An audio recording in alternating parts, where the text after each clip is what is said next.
2 తర్వాత అల్లు అర్జున్ నటిస్తున్న కొత్త చిత్రం రాకా విడుదల కోసం ఈగర్గా వెయిట్ చేస్తోంది పాన్ ఇండియా.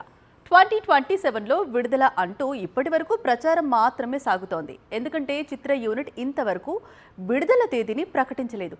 అయితే ఇప్పుడు ఈ సినిమా విడుదలపై మళ్ళీ రూమర్స్ మొదలయ్యాయి. రాకా వచ్చేది 2027లో కాదని 2028లో అని తెలుస్తోంది.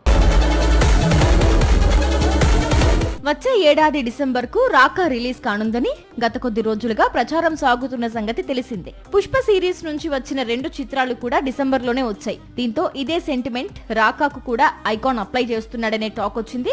కానీ ఇప్పుడు రాకా 2027లో రావడమే కష్టమని తెలియడంతో ఇండస్ట్రీకి షాక్ ఇస్తోంది. రాకా ప్రాజెక్టు పూర్తిగా గ్రాఫిక్స్ నేపథ్యంలో తెరకెక్కే సినిమా. దీంతో 2027కు పోస్ట్ ప్రొడక్షన్ పనులు పూర్తి కావడం, రిలీజ్ డేట్ లాక్ అయితే డెడ్ లైన్ ను మీట్ అవ్వడం కష్టమని ఆలోచనలతో ఈ చిత్రాన్ని 2028కి వాయిదా వేయాలనుకుంటున్నారట మేకర్స్. ఇదే నిజమైతే మాత్రం ఐకాన్ ఫ్యాన్స్ డిసప్పాయింట్ కాక తప్పదు. అయితే రాకా కనుక విడుదల వాయిదా పడితే లోకేష్ కనగరాజ్ దర్శకత్వంలో తెరకెక్కుతున్న చిత్రాన్ని ముందుగా విడుదల చేసే ఆలోచనలో కూడా అల్లు అర్జున్ ఉన్నట్లు సమాచారం. అప్పుడు రాకా మరింత ఆలస్యమైన పెద్దగా ఇబ్బంది ఉండదు అనేది icon plan. Lokesh Kanagaraj Allu Arjun cinema త్వరలోనే సెట్స్ పైకి వెళ్లనుంది. ఇటీవల ఈ సినిమాలో అల్లు అర్జున్ లుక్ ఎలా ఉండాలి అనేది టెస్ట్ సెషన్ ను కంప్లీట్ చేశాడు లోకేష్. త్వరలోనే లుక్ టెస్ట్ పై ఒక మేకింగ్ వీడియో విడుదలకు ప్రయత్నాలు జరుగుతున్నట్లు సమాచారం. పూజా హెగ్డే ఈ చిత్రంలో కథానాయికగా నటించే అవకాశాలు కనిపిస్తున్నాయి.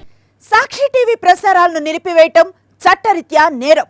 సాక్షి టీవీ ప్రసారాల కోసం మీ స్థానిక కేబుల్ ఆపరేటర్ను వెంటనే సంప్రదించండి. DTH లో ఇంటర్నెట్ లో కూడా సాక్షి టీవీ ప్రసారాలను వీక్షించవచ్చు.